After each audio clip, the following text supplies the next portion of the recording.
Hello gents, welcome to the part 3 of principles of inheritance and variations. अगर आप लोगों ने इससे पहले की 2 वीडियोस नहीं देखे हैं तो हमारी आपसे दिली इल्तिजा है कि प्लीज वो वीडियोस देख लीजिए। आप इतनी उर्दू बोली है तो प्लीज देख ही लो। लिंक मिलेगा वीडियो के डिस्क्रिप्शन में या फिर इधर आई बटन में भी लिंक देखने को मिल रहा होगा। अगर आप लोगों ने ऑलरेडी वो दोनों वीडियोस देखी हुए या फिर आप लोग आज chromosomal theory of inheritance and linkage and recombination को समझना चाहते हैं तो फिर जल्दी से वीडियो को करते हैं स्टार्ट। आप लोग बने रहिए मेरे साथ। मेरा नाम है मुदस्सर, आप देख रहे हैं keep educating yourself. Alright guys, तो आज हम स्टार्ट करेंगे क्रोमोसोमल थ्योरी ऑफ इनहेरिटेंस। अब यहाँ पे क्या है कि आज इतना कुछ मतलब कहानी सुनाने का ये जैसे बायोलॉजी में मोस्टली रहता है, तो पहले समझते हैं कि क्रोमोसोमल थ्योरी ऑफ इनहेरिटेंस में हम आएंगे। पहले समझते हैं कि भाई मेंडल ने इतना बढ़िया जो काम किया, अपना लॉ ऑफ डोमिनेंस बताया उन्होंने, वहां पे लॉ ऑफ सेग्रीगेशन बताया और लॉ ऑफ इंडिपेंडेंट असॉर्टमेंट बताया। जब इतने बढ़िया मेंडल ने काम किया और इतने अच्छे से उसको पूरा मैथमेटिकली और स्टैटिस्टिकली प्रूव किया, उसके बाद भी क्या हुआ कि मेंडल ने अपना जो काम कंप्लीट किया था, मतलब जो पब्लिश कर दिया था अपना वर्क, वो किया था 1865 में। जैसे उन्होंने कब स्टार्ट किया था, कुछ तो 1854 से लेके आई थिंक 1863 तक तो मेंडल ने अपना काम किया, ठीक है।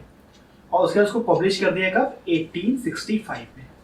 अब 1865 से 35 इयर्स तक, ओके, मतलब कब तक, 1900 तक।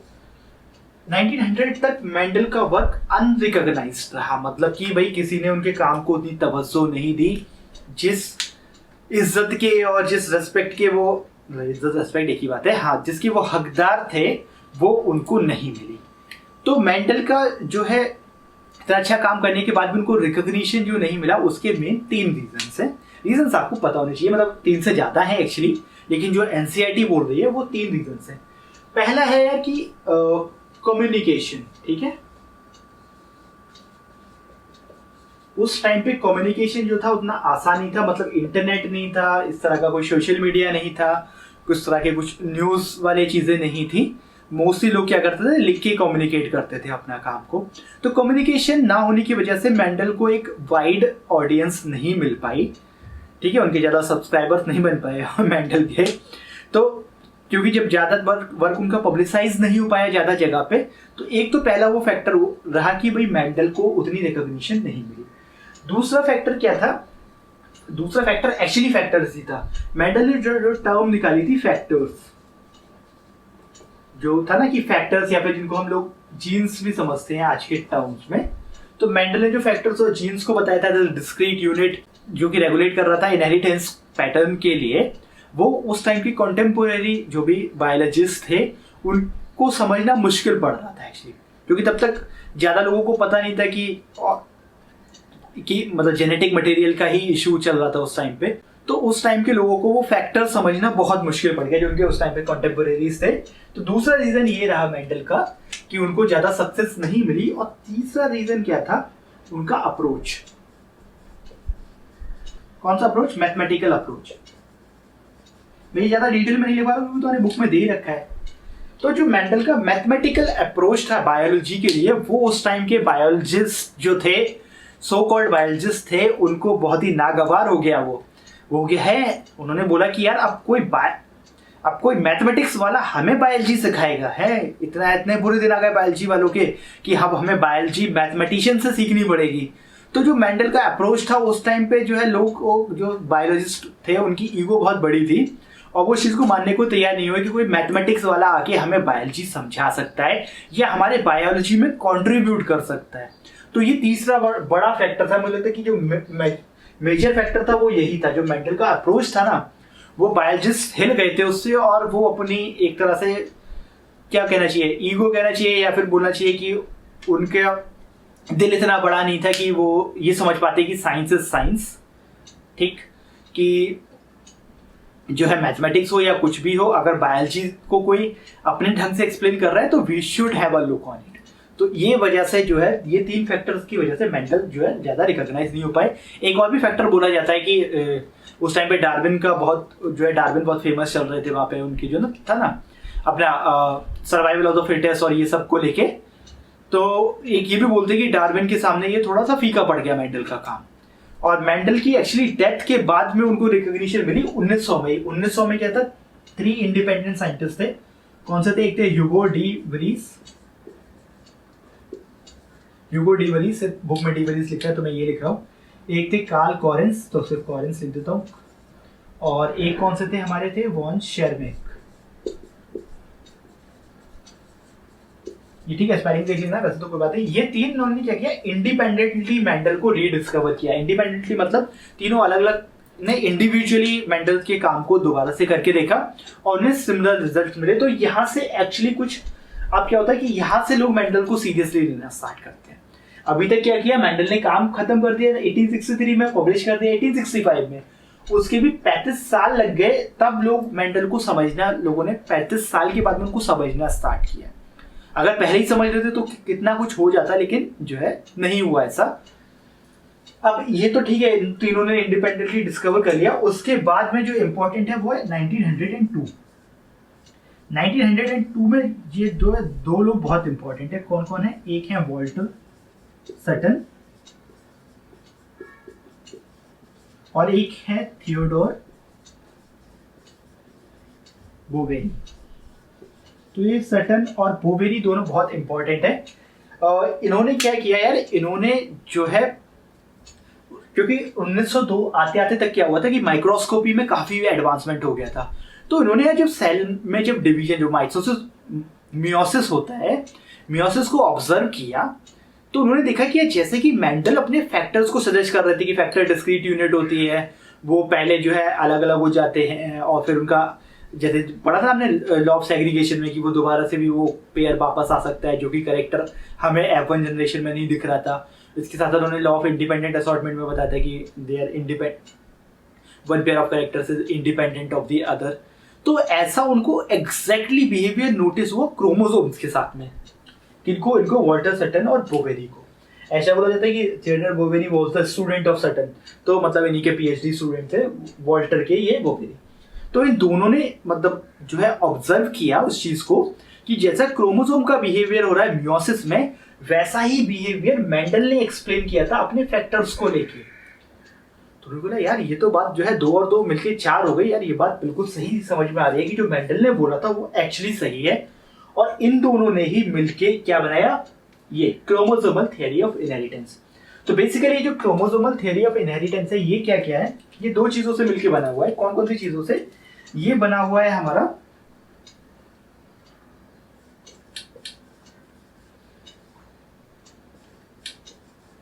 Chromosomal movement plus Mendelian principles. Mendelian principles को अगर क्रोमोसोमल मूवमेंट के साथ में जब देखा गया, मतलब क्रोमोसोमल मूवमेंट और मेंडेलियन प्रिंसिपल को एक तरह से अगर हम कंबाइन कर दें तो बन जाती है क्रोमोसोमल थियरी ऑफ इनहेरिटेंस। कोई भी आपसे ये नहीं पूछेगा what is chromosomal theory of inheritance, वो सिर्फ आपको मैंने बताने के लिए बताया। बुक में भी इतना कुछ ऐसे उन्होंने नहीं दे रखा है, तो सिर्फ आप अगर, वैसे तो कभी इस तरह का क्वेश्चन नहीं आएगा what is chromosomal theory of inheritance, लेकिन आपकी समझ के लिए मैं आपको बता रहा हूँ कि मेंडल के प्रिंसिपल्स तब तक लोगों को ऑलरेडी पता थे, क्योंकि मेंडल ने 1865 में अपना काम पब्लिश कर दिया है। उसके बाद में सेम वर्क को उन्होंने जब क्रोमोसोम्स के मूवमेंट के साथ में ऑब्जर्व किया, तो वो बातें जो मेंडल ने बोली थी वो एक्चुअली सेम नजर आई उन्हें वहां पे। जिस तरह से मेंडल ने अपने फैक्टर्स को बताया था कि मूव कर सकते हैं, वैसे ही क्रोमोसोम्स का एक्चुअल डिवीजन पैटर्न, वही क्रोमोसोम के मूवमेंट का पैटर्न नजर आया। और इस दोनों को जब मिला दिया गया तो बन गई हमारी क्रोमोसोमल थियरी ऑफ इनहेरिटेंस। किसने दी? वॉल्टर सटन और थियोडोर बोवेरी। अब हम एक काम करते हैं, क्योंकि आप लोगों ने 11th में पढ़ा होगा मियोसिस, मैं एक बहुत ही शॉर्ट में आपको मियोसिस बता देता हूँ, ताकि जो हम लिंकेज और रिकॉम्बिनेशन को पढ़ेंगे तो हमें वहां पे आसानी होगी। ठीक है गाइस, तो उसको हम मिटा देते हैं। तो गाइस अब ऐसे मान के चलते हैं कि हमारे पास में एक सेल है जिसके अंदर टोटल 4 क्रोमोसोम है। ठीक है, 2 क्रोमोसोम तो ऐसे हैं ब्लू वाले और 2 क्रोमोसोम है काले वाले। काले वाले थोड़े छोटे हैं। ओके, ये एक सेल है। ये कैसी डिप्लॉयड सेल है? डिप्लॉयड सेल मैंने आपको बताया 2n, मतलब क्रोमोसोम्स कैसे होते हैं? पेयर में प्रेजेंट होते हैं। जैसे कि हम ह्यूमंस भी क्या है? डिप्लॉयड है। हमारे पास टोटल 46 क्रोमोसोम्स है, लेकिन हम क्या बोलते हैं उसको कि हमारे पास 23 पेयर ऑफ क्रोमोसोम्स हैं। ये और प्रिसाइज बोल रहे हैं तो हम बोल देते हैं 22 ऑटोसोम्स प्लस 2 सेक्स क्रोमोसोम, क्योंकि एक्स और वाई एकदम एक दूसरे के होमोलोगस नहीं होते। तो होमोलोगस क्रोमोसोम्स का मतलब ये है, जैसे कि इसके पास में नाम नंबर दे देते हैं, this is chromosome number 1, this is 2, this is 3 and this is 4। तो 1 और 2 कैसा है, होमोलोगस क्रोमोसोम है, मतलब इसमें से एक आया है फीमेल से और एक आया है मेल पेरेंट से, मतलब एक फीमेल पेरेंट से आया है, एक मेल पेरेंट से आया है। तो बेसिकली क्या होगा, इन पे जो क्रोमोसोम्स, अब आपको पता है यार क्रोमोसोम किसका बना होता है, डीएनए का, ठीक। तो और डीएनए पे ही क्या होते हैं, जीन्स, मतलब जीन्स भी क्या है, nothing but a stretch of DNA which is coding for a polypeptide या कोडिंग फॉर अ प्रोटीन, ठीक। तो इसका मतलब क्रोमोसोम्स पे क्या होंगे, जीन्स होंगे हमारे, और हमें भी पता है कि जीन्स कैसे होते हैं, जैसे मेंडल ने बताया था कैसे होते हैं, फैक्टर्स इसमें होते हैं, पेयर्स में होते हैं। तो वही है कि एक कॉपी आती है फादर से, एक आती है मदर से, ठीक, एक तो एक मेल पेरेंट से और एक फीमेल पेरेंट से। अब क्या है कि ये दोनों जो है होमोलोगस है, मतलब सिमिलर है, लेकिन होमोलोगस का मतलब ये नहीं है डिट्टो कॉपी नहीं है एक दूसरे की, ठीक। तो जैसे कि अगर हम मेंडल वाली बात करें, जैसे मान लो ये किसी प्लांट का है, तो हो सकता है कि एक पे यहाँ पे जो जीन हो वो कैपिटल टी हो और यहाँ पे स्मॉल टी हो। तो बेसिकली क्या है कि दोनों रेगुलेट एक ही कैरेक्टर को कर रहे हैं, लेकिन वो अलग अलग एलील्स है, मतलब एलील्स क्या, डिफरेंट फॉर्म ऑफ जीन्स। तो वही है कि ये दोनों होमोलोगस है, लेकिन होमोलोगस का मतलब ये नहीं है कि ये एक क्रोमोसोम दूसरे का रेप्लिका नहीं है, एक अलग पेरेंट से आया है, एक अलग पेरेंट से आया है, तो यहाँ पे ऑलरेडी कुछ डिफरेंसेस हैं, ठीक है गाइस। तो अभी तो ये तो सिंपल से चल रहा था, लेकिन अब ये जो है कहाँ पहुंचे भाई साहब, अब ये पहुंचे, ये वाला एक जीवन स्टेट में है, अब ये पहुंचे एस स्टेट। एस स्टेट में क्या हुआ, डीएनए का रेप्लिकेशन हुआ, और डीएनए का रेप्लिकेशन होने के बाद में क्या होगा, यहाँ पे जब हम G2 स्टेट में पहुंचेंगे तब तक ये जो है क्रोमोसोम क्या होंगे, ये देखो क्रोमोसोम नंबर 1 हो गया, ये क्रोमोसोम नंबर 2 हो गया, ये क्रोमोसोम नंबर 3 हो गया, और ये हो गया क्रोमोसोम नंबर 4। तो आपने क्या देखा, ये इन्होंने बना लिया, इसे हम क्या बोलते हैं, बाइवेलेंट। बाइवेलेंट मतलब ये रेप्लिकेशन हो गया, जैसे पहले एक सिस्टर क्रोमेटिड था, एक और सिस्टर क्रोमेटिड बन गया यहाँ पे, सिमिलरली यहाँ पे भी बन गया। तो ये क्रोमोसोम नंबर 1 है, ये क्रोमोसोम नंबर 2 है, ये 3 है और ये 4 है।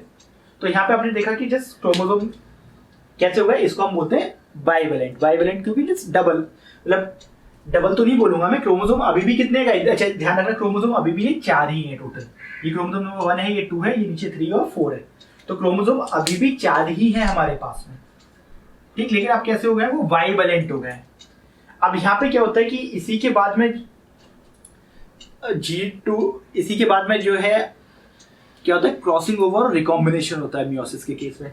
अब क्रॉसिंग ओवर कैसे होता है, वो होता है होमोलोगस क्रोमोसोम्स के नॉन सिस्टर क्रोमैटिड्स के बीच में। अब जैसे नॉन सिस्टर क्रोमैटिड्स मतलब क्या हो गया कि जैसे ये दोनों कैसे हैं, ये दोनों सिस्टर क्रोमैटिड्स हैं, तो इनमें कभी भी क्रॉसिंग ओवर नहीं होगी, क्योंकि क्रॉसिंग ओवर अगर होती भी है तो फर्क क्या पड़ जाएगा। क्रॉसिंग ओवर मतलब क्या है कि दो क्रोमोसोम पास में है, इसका कुछ पार्ट इस पे चला गया, इसका कुछ पार्ट उस पे चला गया। तो अगर इन दोनों में क्रॉसिंग ओवर होगी भी तो ये तो डिट्टो कॉपी है ना एक दूसरे की। भाई ये वाले क्रोमोसोम का ही मैंने क्या कर दिया है और रेप्लिकेट करवा दिया, जब रेप्लिकेट करवा दिया तो ये दोनों एक दूसरे की डिट्टो कॉपी है। बट क्रोमोसोम नंबर 1 और 2 एक दूसरे की एग्जैक्ट कॉपी नहीं है, तो यहाँ पे हमारा क्रॉसिंग ओवर होता है, और क्रॉसिंग ओवर की ही वजह से नए कॉम्बिनेशन आते हैं जिसे हम रिकॉम्बिनेशन मतलब रिकॉम्बिनेंट्स बोलते हैं, या जो रिकॉम्बिनेशन है वो वही है, क्रॉसिंग ओवर होने के बाद जो हुआ वो हो जाता है रिकॉम्बिनेशन। ये अभी डिटेल में आएगा, मैं सिर्फ तुम्हें समझाने की कोशिश कर रहा हूँ। और यहाँ से ही क्या हुआ, तो ये हमारी हो गई G2 फेज। अब यहाँ से ही मियोसिस 1 स्टार्ट हुआ, क्या हुआ, M1 लिख देता हूँ मैं, मियोसिस 1, ठीक।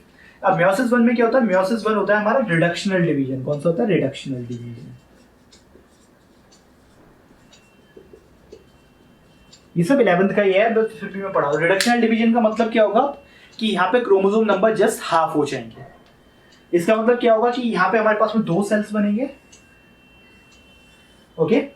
अब क्या होगा, क्योंकि देखो क्रोमोसोम नंबर 1 और 2 कैसे थे, होमोलोगस थे, तो एक टाइम पे अब क्या होगा कि एक सेल में क्रोमोसोम नंबर 1 जाएगा और उसके बाद में यहाँ पे 3 या 4 में से भी एक जाएगा। मतलब मान लो एक सेल में चला गया 1 और 3, क्रोमोसोम नंबर 1 और 3, ये हुआ 1। एक मिनट, इसका भी इधर 1 बना देते हैं। अब मैं बहुत गंदा गंदा बना रहा हूँ क्योंकि कोई बात नहीं।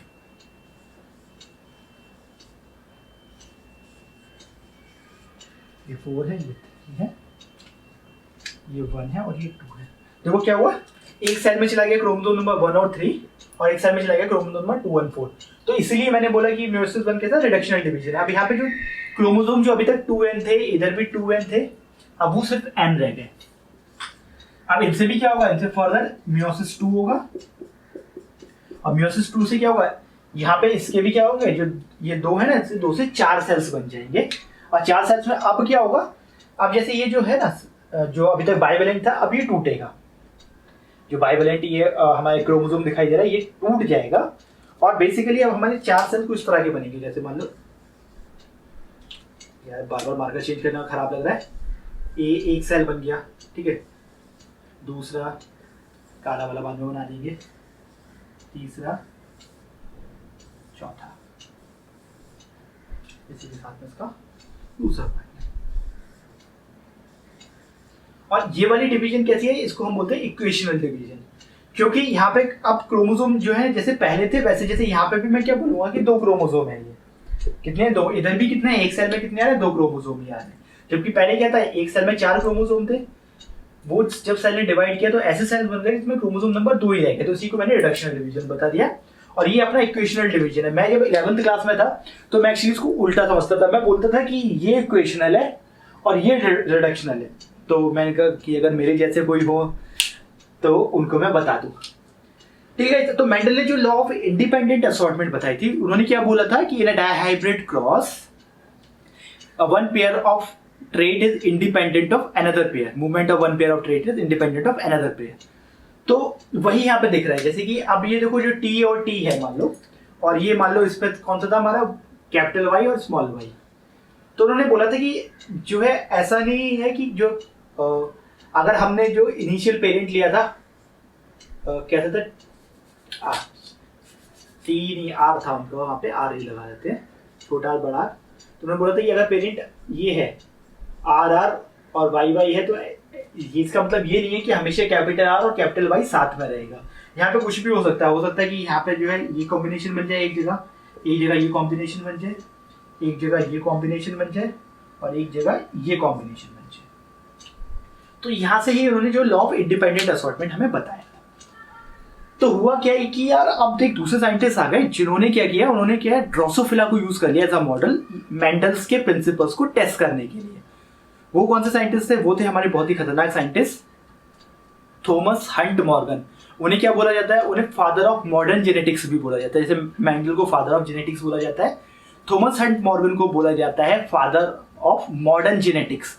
तो उन्होंने ड्रोसोफिला को चूज किया as a model system study करने के लिए, और वहां पे उन्होंने लिंकेज और रिकॉम्बिनेशन वाले पैटर्न को बताया। अब देखो लिंकेज और रिकॉम्बिनेशन मैं आपको एक्चुअली एक वीडियो बना चुका हूँ डेडिकेटेड, यहाँ पे लिंकेज और रिकॉम्बिनेशन समझाया है। अब मैं तुम्हारी क्लास टीचर की जैसा तो हूँ नहीं जो ये बोल के निकल लूंगा कि भाई ये तो हमने guys we have already discussed it, तो टॉपिक खत्म नहीं। लेकिन अब मुझे दोबारा से मैं क्यों बताऊंगा जब मैं तुम्हें ऑलरेडी पढ़ा चुका हूँ। तो मैं एक काम करता हूँ, तो मैं लिंक विंक नहीं दूंगा, मैं इसी वीडियो के बाद में वो वाला वीडियो डाल देता हूँ। और मैंने क्या है कोइंसिडेंटली शर्ट भी सेम, कोइंसिडेंटली नहीं ऑन पर्पस, सेम शर्ट उस वाले वीडियो में भी पहनी हुई। जब वो बना रहा था तो पता नहीं था कि कभी बाद में वीडियो बनाऊंगा तो ये शर्ट पहन कैसे कर सकते हैं। तो अभी वो वीडियो स्टार्ट हो जाएगा जहाँ पे मैंने लिंकेज एंड रिकॉम्बिनेशन बहुत अच्छे से आपको समझाया है, वो कंप्लीट करो और फिर हम इस पर टिक लगा देंगे, ठीक है गाइस। तो ये रहा। ऑलराइट गाइस, तो यार लिंकेज एंड रिकॉम्बिनेशन इतने सारे कमेंट कर दिए ना तुमने कि लिंकेज एंड रिकॉम्बिनेशन वाला वो जो है एनसीईआरटी में फिगर है ना, इधर जो दिख रहा होगा, समझ में ही नहीं आ रहा है क्या करें। तो आज बिल्कुल समझ में आ जाएगा, इस बात की मैं आपको गारंटी देता हूँ। तो जल्दी से डिस्कस करते हैं लिंकेज एंड रिकॉम्बिनेशन। देखो यार डेफिनेशन की अगर मैं बात करूँ तो लिंकेज और रिकॉम्बिनेशन एक एक लाइन की डेफिनेशन है, लेकिन हमारा एम डेफिनेशन को पढ़ना नहीं है, हमारा एम है इस टॉपिक को समझना। अब आपको पता है बायोलॉजी है यार, तो टॉपिक को समझाने के लिए थोड़ी कहानी तो तुम्हें सुनानी ही पड़ेगी। चलो तो भाई सुनो कहानी, या बायोलॉजी का वीडियो बनवाना है तो कहानी सुननी पड़ेगी। तो याद करो थोड़ा सा मेंडल को। मेंडल ने क्या किया था, डाइहाइब्रिड क्रॉस किया था, अगर आपको याद आया हो तो। डाइहाइब्रिड क्रॉस में उन्होंने क्या किया था, 2 अलग अलग कैरेक्टर्स को लिया था, मतलब पेयर्स को लिया था। ऐसे हम बात कर ले तो मतलब एक कैसा था, एक था राउंड एंड येलो, RRYY, एक पेरेंट ऐसा था, और एक कैसा था रिंकल्ड और ग्रीन, येलो एंड तो रिंकल्ड एंड ग्रीन, ठीक। ये 2 पेरेंट्स है, कोई भी मेल और फीमेल मान लो, इनका जब हमने पहला क्रॉस करवाया F1 जनरेशन में क्या हुआ, हमें ये हाइब्रिड मिल गया RRYY, जो कि कैसा था, देखने में बिल्कुल डोमिनेंट वाले से मिल रहा था। लेकिन जब हम इसको F2 जनरेशन में लेकर गए, मतलब हमने क्या किया, इससे सेल्फ क्रॉस करवाया, तो हमें क्या मिला, बहुत सारे क्या मिले, करेक्टर्स मिले, और उनका रेशियो क्या था 9:3:1। अगर तुम्हें ये रेशियो कैसे आया नहीं पता अभी तक, और आप मेडिकल की एग्जाम की जो है तैयारी कर के मतलब प्रबल दावेदार हो मेडिकल एग्जाम के, तो भाई आप लोगों के लिए मैं कुछ कहना चाहता हूँ। वो ये है कि क्यों पड़े हो चक्कर में, कोई नहीं है आपकी टक्कर में। मेरा मतलब किसी को भी हर्ट करने का नहीं है यार, मेरा कहने का मतलब ये बहुत सिंपल सी चीज़ है। अगर तुम्हें नहीं आती तो भाई पहले ये वीडियो बंद करो जाके अभी, और ये समझो कि कैसे आता है। मैंने 1-2 पुरानी वीडियो में भी बताया था, इधर कहीं दिख रही होगी, उस वीडियो को जाके देख लो, तो मैं ये डायहाइब्रिड क्रॉस समझ में आ जाएगा। ये समझना बहुत जरूरी है, क्योंकि यहाँ से हम चीज़ों को कनेक्ट करेंगे। बायोलॉजी में कनेक्ट करना बहुत मुश्किल है, अदरवाइज रट तो कोई भी लेता है, ठीक है। तो ये देखो रेशियो मिला हमें 9:3:3:1। अब समझो 9 जो था, मतलब ये हमारा क्या है, ये याद रखना जीनोटिपिक नहीं है, फिनोटिपिक रेशियो है। मतलब ये कैसा दिखता है कोई चीज वैसे। तो जो 9 और 1, ये जो दोनों चीज थी ना, ये करेक्टर इनके कैसे थे, मतलब जीनोटाइप पे मत जाना। 9 कैसे थे, 9 थे येलो एंड ग्रीन, ओके। और ये 1 मतलब रेशियो में है, तो ऐसा मत समझना लिटरली 1 है ये कैसा था, wrinkled and wrinkled, sorry this is yellow, round and yellow, मैंने गलत लिखा, येलो एंड राउंड या round and yellow, and this was wrinkled and green, ठीक। तो ये हमारा देखो इनिशियल कॉम्बिनेशन भी ऐसे ही था, round yellow wrinkled and green. तो ये तो पेरेंटल कॉम्बिनेशन मिलेगा। बाकी ये जो हमें 2 मिले बीच में, मतलब जो 3-3 का रेशियो था, इसमें क्या हो गया, इसमें हो गया yellow and wrinkled, round and green. तो ये जो कॉम्बिनेशन आया जो बीच में हमें ये वाला जो मिला 3:3 में, these are actually non parental type of combination. क्यों, क्योंकि देखो 9 और 3 वाले का तो हमारे पास था। 9 हमें क्या मिला, मतलब 9 फिर से अगेन रेशियो में है, तो येलो और राउंड मिले, तो वो भी एक हमारा पेरेंट था जब हमने स्टार्ट किया था। 1 के रेशियो में हमें क्या मिला, रिंकल्ड एंड ग्रीन मिला, वो भी एक हमारा पेरेंट था जब हमने स्टार्ट किया था। बट हमें यहाँ पे 2 नए पेरेंटल, मतलब 2 नए नॉन पेरेंटल कॉम्बिनेशन मिले। ये तो पेरेंटल कॉम्बिनेशन हो गए फिनोटिपिक, ये 2 नए नॉन पेरेंटल कॉम्बिनेशन मिले, जो क्या हो सकता है, येलो रिंकल्ड हो सकता है, या फिर राउंड और ग्रीन हो सकता है। तो ये जो 3 और 3 मिला, these were non parental combination, okay. तो रिकॉम्बिनेशन क्या होता है, वो एक्चुअली कुछ ऐसा ही होता है, डेफिनेशन पर आएंगे, लेकिन आपको यहाँ पे ये चीज समझ में आई। तो मेंडल ने भी जब इसको ऑब्जर्व किया, तो उन्होंने एक नया लॉ निकाला, लॉ ऑफ इंडिपेंडेंट असॉर्टमेंट। क्या कहता है law of independent assortment, when a pair of traits are combined in a hybrid, the segregation of one pair of characters is independent to other. मतलब पहले क्या था, येलो और round का एक पेयर था, ग्रीन और रिंकल्ड का एक पेयर था। लेकिन जब तक हम F2 जनरेशन में पहुंचे, तो वो कोई जरूरी नहीं है कि जहां पे येलो हो वहां पे राउंड ही होगा, और जहां ग्रीन हो वहां रिंकल्ड ही होगा। हमें नॉन पेरेंटल कॉम्बिनेशंस भी मिले। तो ये तो मेंडल का ऑब्जर्वेशन था, ठीक है, समझ में आ गई बात। तो पेरेंटल और नॉन पेरेंटल समझ में आया अभी। तो ये है, ये कोई मैं बहुत बड़ी बात नहीं कर रहा हूँ। हो सकता है कि ना जो है देख लेना, नीट के एग्जाम में एक दिन ये क्वेश्चन जरूर आएगा कि डाइहाइब्रिड क्रॉस में नॉन पेरेंटल कॉम्बिनेशंस कितने होते हैं, या फिर इनका परसेंटेज निकाल लो। टोटल 16 होंगे ना, 16 में से 10 तो पेरेंटल टाइप हो गए। परसेंटेज निकालते रहना अपने आप ही, ठीक है। मोटा मोटा कितना हो जाएगा, 16 में से 10 मतलब ऑलमोस्ट 60-70% तो पेरेंटल हो जाएगा, 60 से 70, और बाकी का नॉन पेरेंटल हो जाएगा 30% के आसपास, जो भी है खुद करना। हाँ, तो ये कभी कभी पक्का नीट में ये क्वेश्चन आएगा, या फिर हो सकता है हाल फिलहाल में आ गया हो, मैंने ध्यान नहीं दिया। तो तुम लोगों को यहाँ समझ में आया पेरेंटल और नॉन पेरेंटल का कॉम्बिनेशन। उसके बाद में क्या हुआ कि भाई मेंडल चले गए, ठीक है साहब। मेंडल के बाद में जो है और लोग आए। मेंडल के बाद में कौन से आए यार, ये आए सर्टन एंड बोवेरी करके आए, ठीक है। उन लोगों ने क्या किया वहां पे, तब चूंकि मेंडल के बाद में एकदम से फिर ये एडवांसमेंट हुआ थोड़ा माइक्रोस्कोपी में, और ये सब लोगों को क्रोमोसोम्स वगैरह दिखाई देने लगे। और फिर क्योंकि माइक्रोस्कोपी में एडवांसमेंट हो गया, तो लोगों ने सेल डिवीजन को ऑब्जर्व किया। और जब उन्होंने सेल डिवीजन को ऑब्जर्व किया, तो जो मेंडल ने सजेस्ट किया था, लगभग उनको उसी तरह का कॉम्बिनेशन कहाँ पे समझ में आया, उनको समझ में आया जब एक सेल डिवाइड कर रही होती थी। जब उन्होंने तो मियोसिस में देखा, उन्होंने कहा यार जैसे मेंडल ने बोला था कि कैरेक्टर्स सेग्रीगेट होते हैं, ऐसे ही क्रोमोसोम्स भी सेग्रीगेट हो रहे थे। तो वहां पे क्या क्रोमोसोमल थियरी बनी, क्रोमोसोमल थियरी ऑफ इनहेरिटेंस। तो तब उन्होंने बोला कि जो मेंडल जो ट्रेट बोल रहे थे, वो एक्चुअली क्रोमोसोम्स भी हो सकते हैं। उस टाइम पे जीन्स और क्रोमोसोम्स में थोड़ा सा लोगों को वो था। बट लोगों को ये समझ में आ गया कि क्रोमोसोम आराम से माइक्रोस्कोप के अंदर देख सकते थे, तो उन्होंने बोला कि क्रोमोसोम्स भी वैसे ही सेग्रीगेट हो रहे हैं जैसे कि मेंडल ने बताया है। अब थोड़ा सा एक काम करते हैं यार, इसको जरा एक क्रोमोसोम के फॉर्म में देख लेते हैं, क्योंकि मैं नहीं चाहता कि एकदम से मैं लिंकेज रिकॉम्बिनेशन पे जाऊं और तुम लोगों को जो एनसीईआरटी में लिखा है वही बता दूं। बेसिकली बता वही रहा हूं, लेकिन थोड़ा घुमा फिरा के बता रहा हूँ, ठीक है। थोड़ा सा देखो यार, हम लोग समझते हैं जब एक सेल डिवीजन होता है ना तो कैसे काम चलता है सेल डिवीजन के टाइम पे। थोड़ी देर के लिए मैं एक हाइपोथेसिस बना रहा हूँ कि यार एक ऐसा ऑर्गेनिज्म है, मान लो ये थोड़ी देर के लिए मान लो पी प्लांट से नहीं है, कहीं और से है, एक ऐसा कोई तो बाहर के जो है ग्रह से आया हुआ एक ऐसा प्लांट है, यहाँ पे सिर्फ और सिर्फ 4 क्रोमोसोम है। कितने क्रोमोसोम है? 4 क्रोमोसोम। ये है chromosome number 1, 2, okay, and then chromosome number 3 and 4। ये कैसा है? ये ऑर्गेनिज्म डिप्लॉयड है, मतलब यहाँ पे 2 n कंडीशन प्रेजेंट है। तो डिप्लॉयड में क्या बताया था, जैसे कि ह्यूमंस भी डिप्लॉयड है, मतलब मैंने बताया था कि यहाँ पे होमोलोगस क्रोमोसोम होते हैं या फिर एक ही क्रोमोसोम की दो कॉपी एग्जिस्ट करती हैं। इसलिए तो हम लोग क्या बोलते हैं, देखो RR, मतलब ये क्या है कि 2 एलील है जो राउंडनेस जो है एक सीड की, उसके लिए रिस्पॉन्सिबल 2 एलील है, या फिर आज के टर्म्स में समझ लो 2 जीन है। तो इसका मतलब हर जो भी एक जीन है मतलब उसकी 2 कॉपीज प्रेजेंट होती है, और 2 कॉपीज इसलिए प्रेजेंट होती है क्योंकि हमारे पास होमोलोगस क्रोमोसोम है। थोड़ी देर के लिए मान लो मेरा जो R वाला है वो एलील यहाँ पे प्रेजेंट है, ठीक है, एक, ठीक, और मान लो थोड़ी देर के लिए जो ग्रीन वाला है वो दूसरे क्रोमोसोम पे किधर भी प्रेजेंट है, इधर बना देता हूं मैं Y, राइट। ये ऐसे है, मतलब ये 2 अलग अलग क्रोमोसोम पे। अब तुम्हें पता है क्या होता है भाई, मियोसिस होती है तो पहले क्या होता है, डीएनए रेप्लिकेशन होता है। डीएनए रेप्लिकेशन में देखो क्या होगा, आपको पता है, ठीक, ऐसी कॉपीज बन जाती हैं, सही। सेम इधर भी यही होगा, इसका भी जो डीएनए रेप्लिकेशन हुआ तो यहाँ पे भी जो डबल कॉपीज बन गई, ठीक है। इसे हम लोग क्या कहते हैं, ये दोनों जो है होमोलोगस क्रोमोसोम्स के जो है सिस्टर क्रोमैटिड्स बन गई एक तरह से।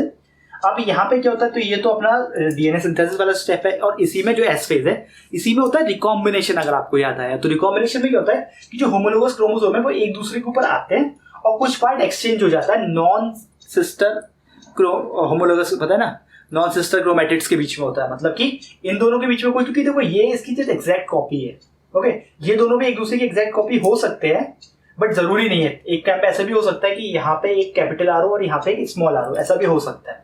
तो ये एलील ऐसा नहीं है कि दोनों के दोनों सेम होंगे, दोनों अलग भी हो सकते हैं। क्यों? क्योंकि ये क्रोमोसोम फीमेल से आया है, ये मेल से आया है, मतलब कैसे भी समझ लो 2 पेरेंट से 2 अलग अलग क्रोमोसोम आए जिनको हम होमोलोगस क्रोमोसोम कहते हैं, ठीक। तो अभी हुआ, अब इसके बाद क्रॉसिंग ओवर होगी, तो क्रॉसिंग ओवर में हो सकता है कि भाई इसका कुछ पार्ट यहाँ का इस पे चला जाए और कुछ पार्ट इसका यहाँ पे चला जाए। तो इसी की वजह से क्या होता है कि जैसे कि थोड़ी देर के लिए मानो क्रॉसिंग ओवर यहाँ से हुई, ओके, तो यहाँ पे क्या था यार, यहाँ पे था हमारा कैपिटल R, यहाँ पे क्या था स्मॉल r।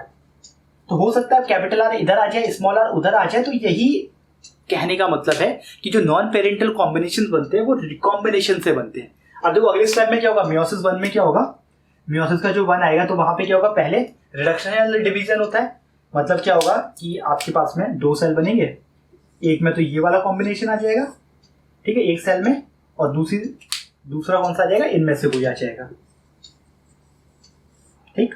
मान लो ये क्रोमोसोम नंबर आपका 1 आ गया और ये क्रोमोसोम नंबर 4, ये एक सेल में आ गए।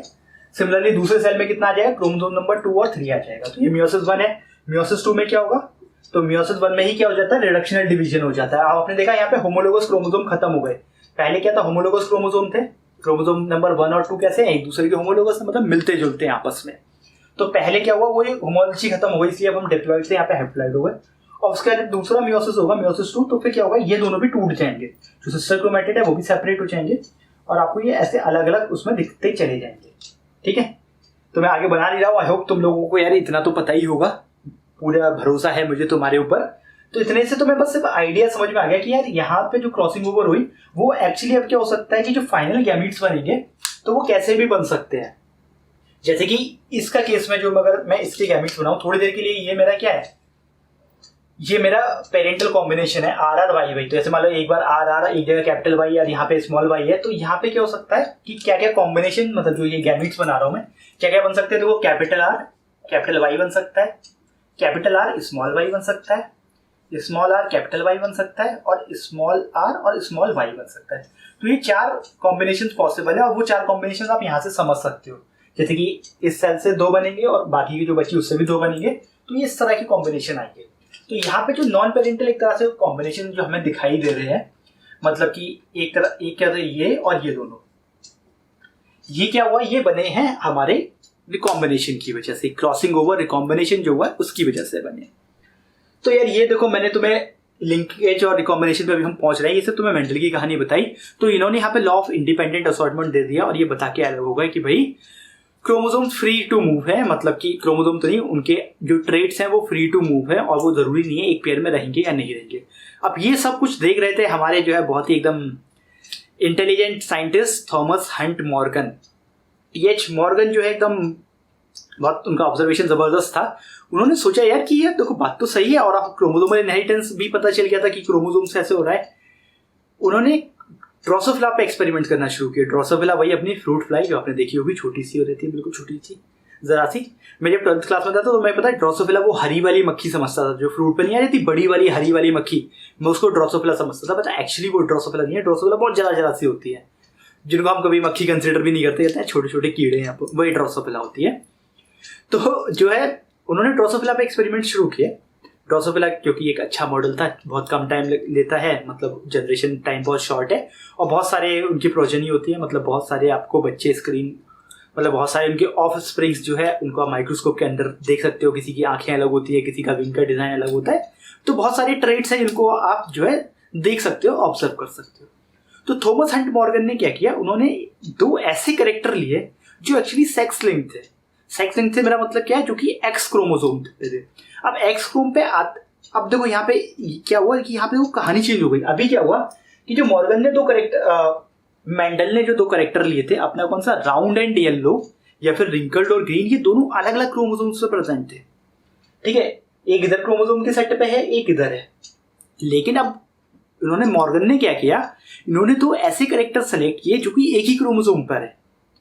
अब आप सोचोगे एक ही क्रोमोसोम पे, तो अब चांसेस क्या है, क्योंकि अगर मान लो दोनों कैरेक्टर इसी क्रोमोसोम पे होते तो फिर उनका जो है चांसेस ये है कि पेरेंटल कॉम्बिनेशंस वहां पे आपको ज्यादा दिखाई देंगे। क्यों दिखाई देंगे, क्योंकि आप थोड़ी देर के लिए मानो कि इसी पे ही हमारा वाई वाला भी होता है थोड़ी देर के लिए, तो यहाँ पे कितनी भी क्रॉसिंग, मतलब क्रॉसिंग ओवर ओब्वियसली होती, रिकॉम्बिनेशंस नए केसेस भी बनते, बट उतने नहीं बनेंगे, ये इतना इंडिपेंडेंटली ये असॉर्ट नहीं कर पाए। जैसे ये दोनों क्या एकदम कैरेक्टर एक दूसरे के इंडिपेंडेंट निकल गए, क्योंकि वो अलग अलग क्रोमोसोम पे थे। अब बात हो रही है एक ही क्रोमोसोम की। एक काम करता हूँ, इसे मैं मिटाता हूँ, फिर तुम लोगों को थोड़ा सा और डिटेल में बात समझ में आएगी।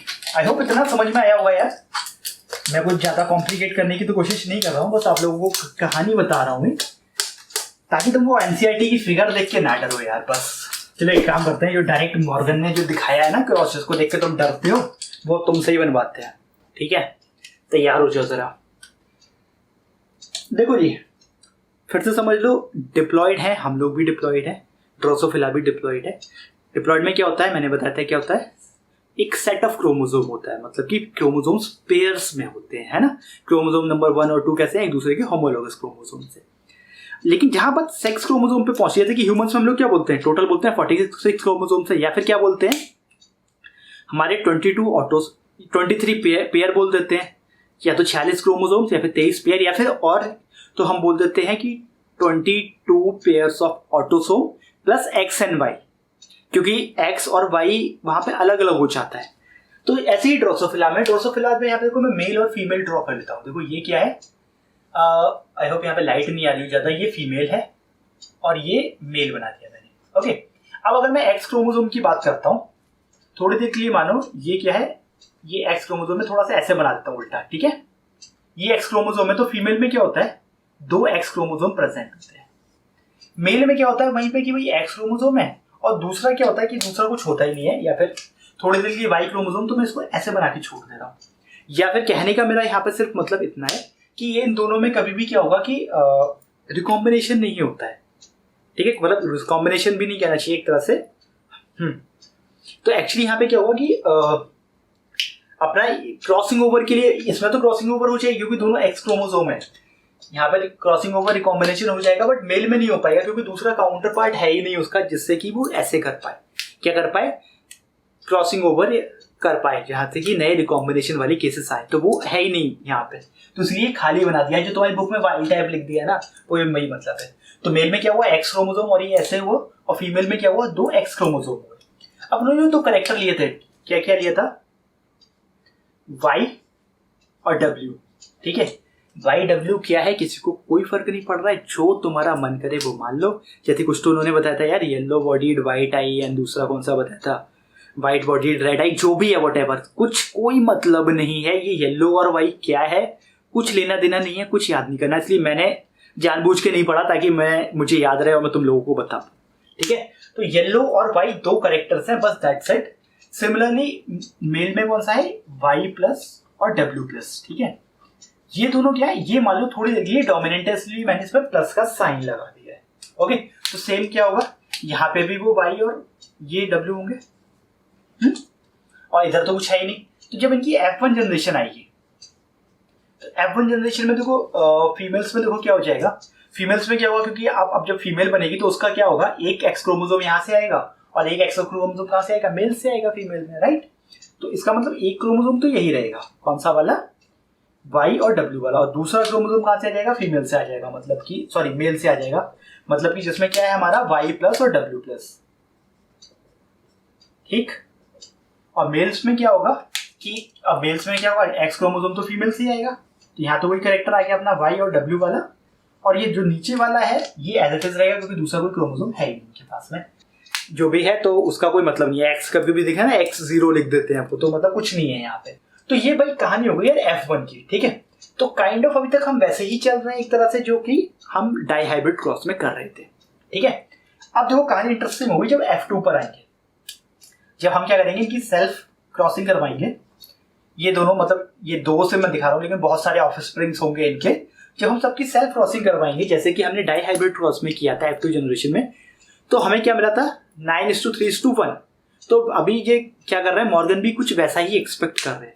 तो यहाँ पे एक बार हम एक काम करते हैं, हम पेरेंटल कॉम्बिनेशन कैसे बनेंगे और नॉन पेरेंटल कैसे बनेंगे वो बना लेते हैं। तो देखो ऐसा हो जाएगा, तो सब क्या क्या हो सकता है, पहले बात कर लेते हैं पेरेंटल कॉम्बिनेशन की। तो पेरेंटल कॉम्बिनेशन देखो क्या क्या हो सकता है, जैसे कि ये बना है वाई और डब्ल्यू इसका रहा, और यहां से भी एक वाई और डब्ल्यू यहाँ पे आ गया। ठीक, तो एक तो कॉम्बिनेशन ये बन गया, देखो ये फीमेल का ही मैंने ले लिया और एक ये मेल का उठा लिया, तो एक कॉम्बिनेशन ये बन गया।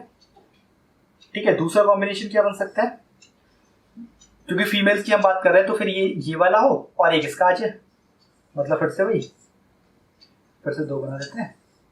तो इसका इधर से आ गया वाई और डब्ल्यू वाला, ओके, और एक ये पहले से था यहाँ पे वाई प्लस वाला डब्ल्यू प्लस वाला। ठीक, तो कुछ कॉम्प्लिकेटेड तो नहीं कर रहा हूँ ना मैं, सिर्फ जो लिखा है ऊपर उसको कॉपी कर रहा हूँ। तो एक और एक 2 कॉम्बिनेशन ये बने, और क्या क्या कॉम्बिनेशन बन सकता है, ये तो फीमेल की कॉम्बिनेशन हो गया। मेल में कॉम्बिनेशन क्या क्या बन सकता है, तीसरे नंबर का वहां पे क्या बन सकता है कि भाई अब क्योंकि उसको कुछ ऑप्शन तो है नहीं, उसको एक्स क्रोमोसोम चाहिएगा, तो वो तो फीमेल से ही आएगा। तो एक कंडीशन तो ये बन जाएगी जिसमें वाई और डब्ल्यू वाला आ जाएगा, और एक कंडीशन क्या बन जाएगी जिसमें ये वाई प्लस और डब्ल्यू प्लस वाला आ जाएगा। कौन सा वाला, नीचे वाला आ जाएगा, वाई प्लस डब्ल्यू प्लस। दोनों में क्या रहेगा अपना, ये वाला तो एज इट इज ही रहेगा, क्योंकि वाई प्लस और डब्ल्यू प्लस, ओके, क्योंकि ये तो हमें लगाना ही पड़ेगा 0 जो है हम। तो ये क्या हुआ, अगर आप इन चारों को देखोगे तो ये एक तरह से हमारे पेरेंटल कॉम्बिनेशन है, जो कि ऊपर हमने देखा था उससे कहीं ना कहीं जाके सब मिल रहे हैं, या फिर F1 से कह लो मैच कर रहे हैं।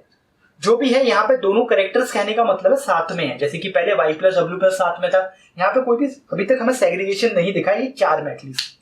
अब हमें जो है नई कॉम्बिनेशन दिखाई देंगे। तो ये देखो 4 को ध्यान रखना, ये यहाँ पे मैं लाइन खींच देता हूँ। तो ये 4 तो तुमने ये बना लिया। अब देखो बाकी के जो 4 बनेंगे वो इंटरेस्टिंग है।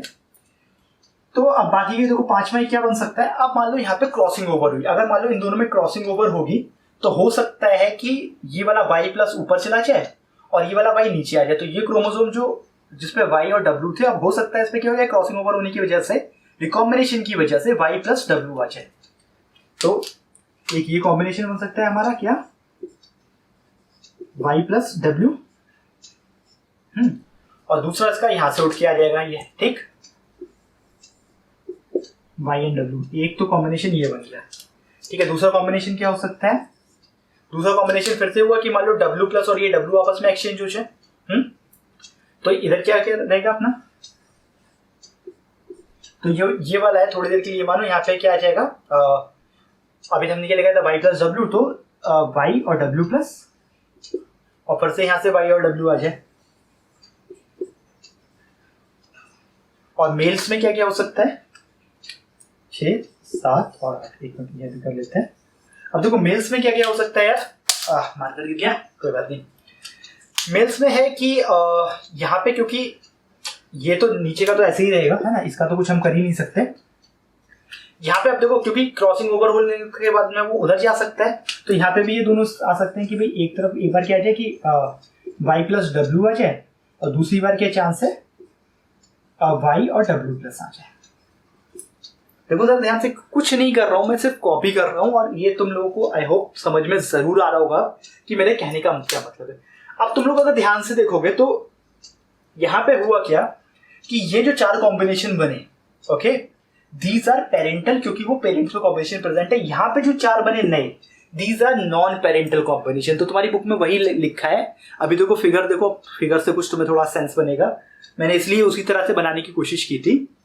तो ये जो नॉन पेरेंटल कॉम्बिनेशन आए, ये कौन से आए, ये आए हमारे नॉन पेरेंटल कॉम्बिनेशंस, ओके। इनका जब उन्होंने देखा तो कुछ तो ये आए 1.3% मिले हमें, ओके। और ये कितना है, ये जो पेरेंटल कॉम्बिनेशन आई, ये जो 4, ये कोई तो आए 98.7 वॉटेवर जो भी बचेगा। तो अब ये क्या हुआ, यहाँ पे रेशियो गड़बड़ा गया, क्योंकि 9:3:3:1 में क्या हो रहा था यार कि 10 मतलब कि अराउंड 60% या 65 जो भी है उतने पेरेंटल थे, और करीब 30% के आसपास नॉन पेरेंटल थे। जबकि यहाँ पे तो नॉन पेरेंटल के बिल्कुल खत्म ही हो गए। अगर हम ओवरऑल देखें तो 98%, ऑलमोस्ट 99% पेरेंटल कॉम्बिनेशन है, नॉन पेरेंटल है ही नहीं। तो ये मेंडल का जो law of independent assortment Mendel बोल रहे थे, वो यहाँ पे एक तरह से फेल होता हुआ दिख रहा है।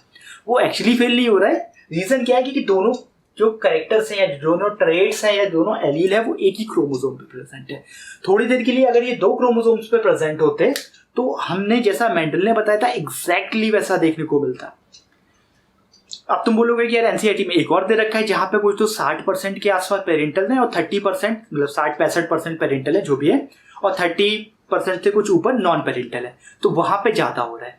तो उधर क्या है, वहां पे भी क्या हो रहा है कि एक ही क्रोमोसोम पे है, लेकिन वो अगर आप डायग्राम में देखोगे दूर दूर है जीन्स, तो जितना दूर दूर होंगे उतना ही ज्यादा चांस होगा कि क्रॉसिंग ओवर और रिकॉम्बिनेशन हो पाए वहां पे। जितने जीन एक क्रोमोसोम के पास में होंगे, जैसे ये दोनों इतने पास में थे, थोड़ी देर के लिए ऐसे 2 कंपेयर करो, तो एक क्रोमोसोम ये है, एक क्रोमोसोम ये है, दोनों बराबर की मान लो, बिल्कुल है नहीं बराबर के। एक जगह ये 2 एलील हैं इतने पास पास, वाई और डब्ल्यू, ठीक है। एक जगह ऐसा है वाई यहाँ पे है और W यहाँ पे, तो उनकी डिस्टेंस काफी ज्यादा है, तो रिकॉम्बिनेशन की ज्यादा चांसेस इसमें होंगे नीचे वाले में, क्योंकि उनकी डिस्टेंस ज्यादा है। तो जब एस फेज में क्या होगा, डीएनए डबल हो जाएगा, उसका जब क्रॉसिंग ओवर होगी अपने होमोलोगस क्रोमोसोम्स के साथ में, तो जितने दूर होंगे उतना ही चांस होगा कि वहां पर रिकॉम्बिनेशन हो और उतने ही नॉन पेरेंटल कॉम्बिनेशन। तो इसके बाद में जो है थॉमस हंट मॉर्गन के जो स्टूडेंट थे स्टुअर्ट इवेंट, उन्होंने क्या किया, उन्होंने सारी फ्रीक्वेंसी को नोट किया कि हम कौन कौन से कैरेक्टर्स ले रहे हैं और कैसे कैसे क्या आ रहा है।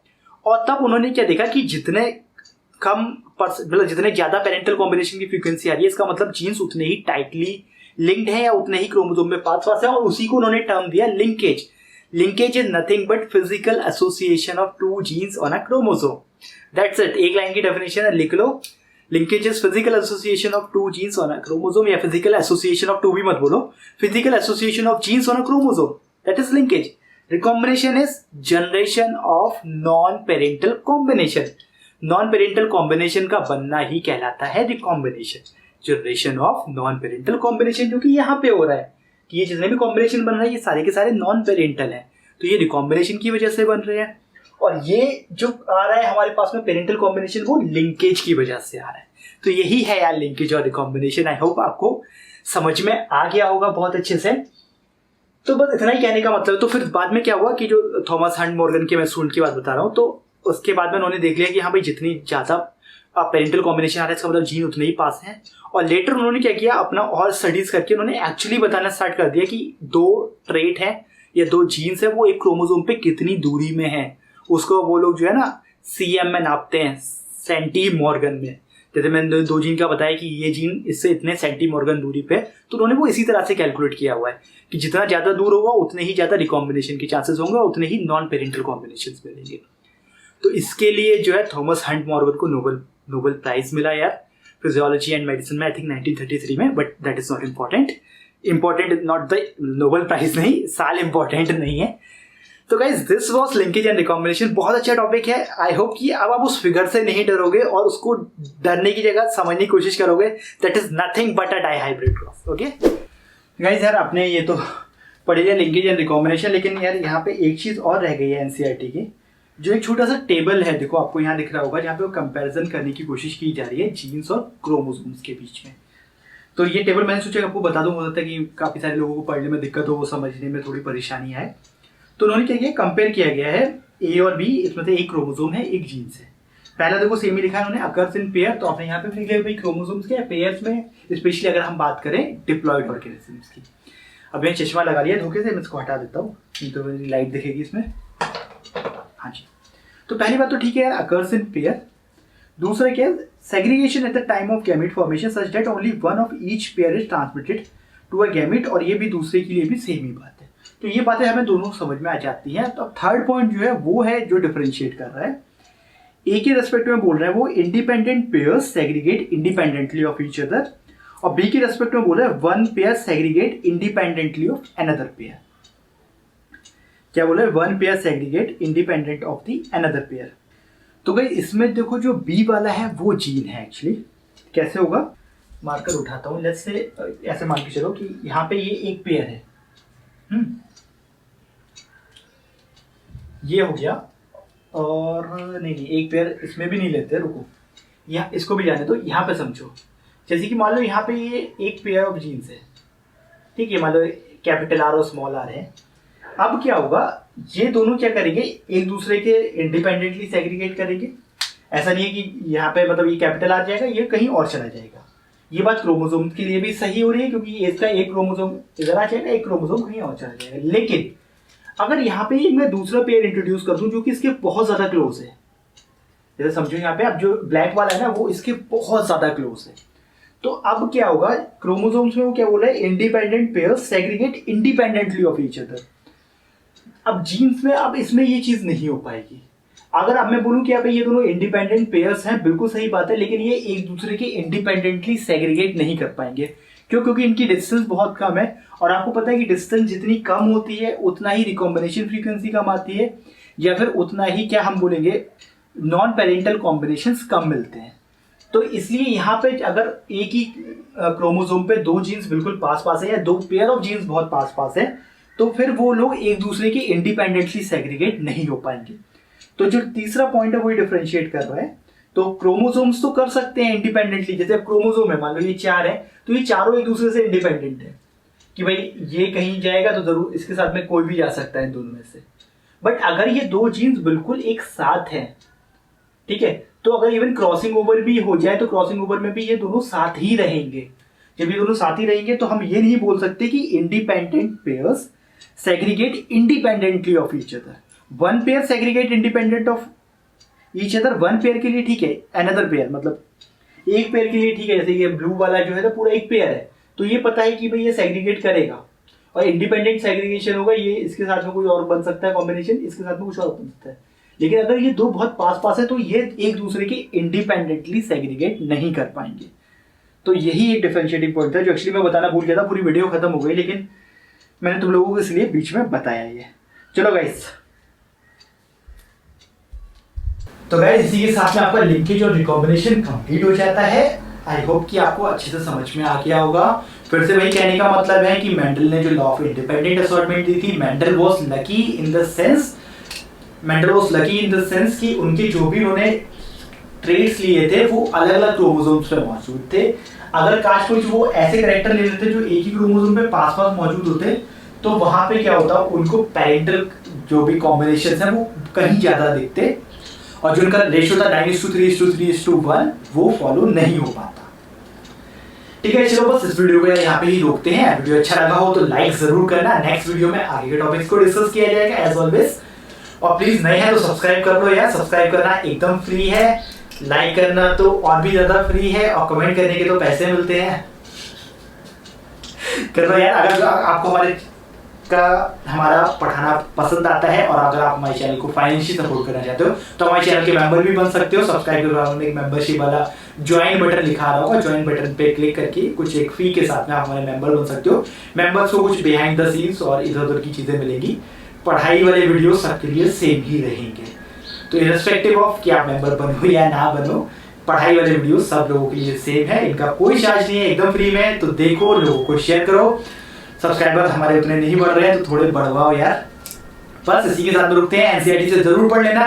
Thank you so much for watching this video. Keep educating yourself, educate others. I will see you guys in the next video. Till then take care.